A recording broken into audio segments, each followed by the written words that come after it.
So we're very glad that we have been joined by Sahir Ahmed Iwan. She happens to be a wellness coach. Assalamu alaikum, Sahir, and I would say belated Eid Mubarak to you. Walaikum salam and Khair Mubarak to you. Eid Mubarak. That's interesting. So, Sahir, let's unfold this conversation. So, how do you celebrate Eid? How has been Eid for you? And I just feel that, in the Western countries where a lot of Muslim communities, they are living far away from their homeland, the Dawat system is very, very strong there, right? And they just invest a lot in the Dawats, the decors and the community gatherings. So, how is Eid in the UK? Yeah, Eid in the UK is beautiful. It's wonderful. It's a time for family, for food, for celebrating. We really do take the time and enjoy and celebrate, all the hard work we did in Ramadan. Right. And Sahir, I've also seen whenever we talk about Eid, right? So, in order to connect back to Pakistani roots, Pakistani identity, I think one of the expression is how you dress up, right? True. Because Yes. dressing is an essential aspect of your cultural identity.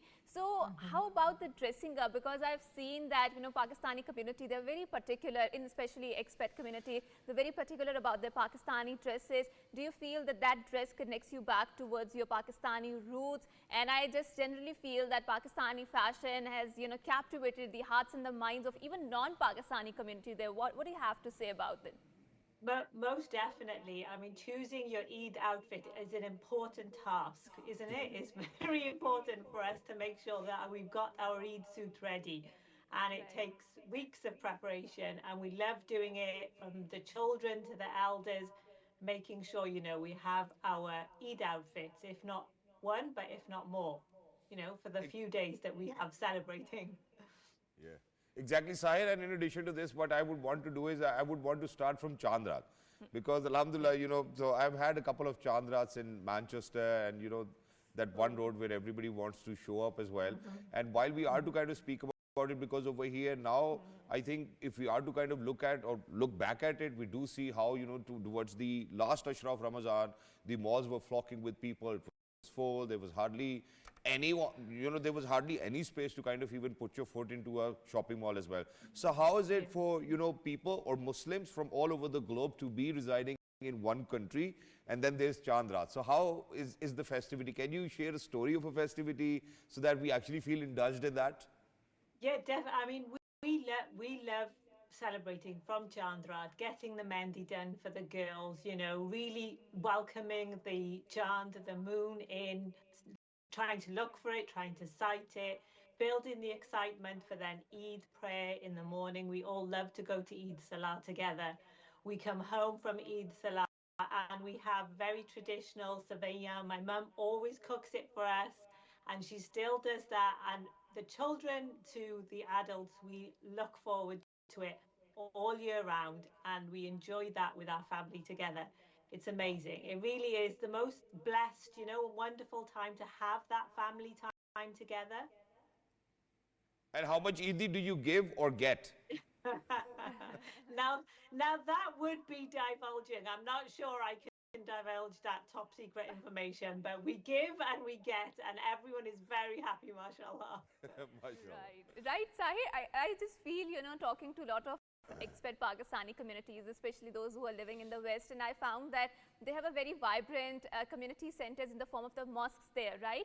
And like you mentioned that you all go and offer Eid prayers into the mosque. And in Pakistan, I think there's generally a tradition. Obviously, no one is barring women from going and offering the prayers there, but generally men go when they offer the Eid prayers.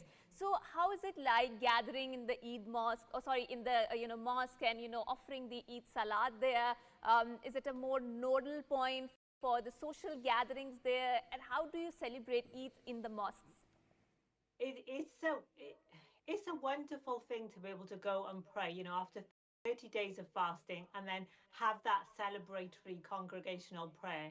So yes, as you said, men and women go, and everyone is encouraged to go to pray the Eid Salah. We'll have the khutbah, we'll pray the Salah, or we'll the other way around, the Salah and then the khutbah, and then celebrate, hug everybody, Eid Mubarak, ask for forgiveness from everybody, make sure you have good ties with everybody, and then go home and celebrate with the rest of your family. And it really starts the day off in a beautiful way, to be honest. And that's exactly what I felt, when I was there, because imagine that when you go to the mosque, what happens is that it feels like as if you're back home, so maybe, you're an Asian Muslim or you're an African Muslim or Yeah. wherever you come from, it feels like as if everybody's around. But as soon as you go back home and if you're the only person living abroad, it kind of gets to you as well. So I would want to kind of speak about it because I think then there's more of FaceTime, more of Skype calls or Zoom calls, to your relatives and people, back home, what they are doing. So do you think that you ever come across such a feeling as well of nostalgia of how childhood was, probably, where your roots were? Do you actually kind of come along, during the day? To be honest, I think we have built a really strong community here. And even if you do, mashallah, have small families, there's a lot of mingling, a lot of visiting, seeing all the relatives, going to see the elders. They are busy, busy days. So, mashallah, I don't think you feel that loss as much because we have built such a strong community here, and making sure that we take the time to see people who might not have a lot of family, and especially new Muslims. There's a lot of Muslims here who've become Muslims from the white community who don't have family to celebrate with. So you make time for them.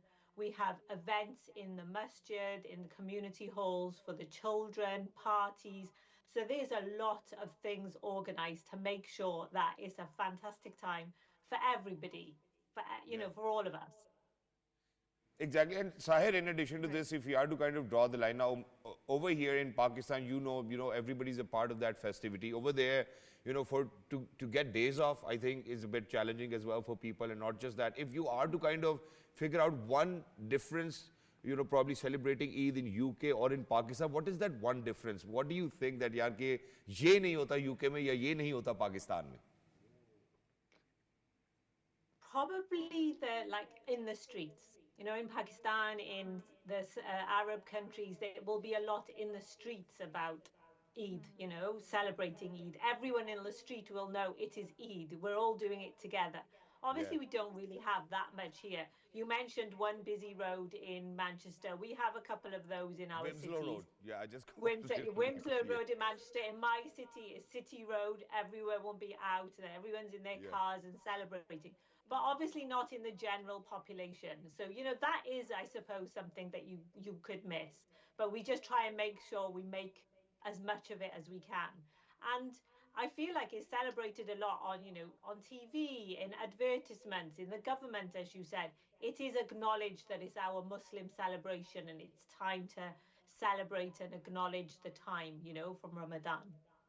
Right, and thank you so much, Sahir, for being here, for shedding your thoughts on how you guys celebrate Eid in the UK. And I think one of the blessed reasons to be in the UK is that the king is very Islamophile, and he's always celebrating, tweeting out, especially about the Muslims' holy months and holy events. But once again, Eid Mubarak to you and your entire family. Belated Eid Mubarak, and thank you so much for being on our show. And now we will move And on to if another. you do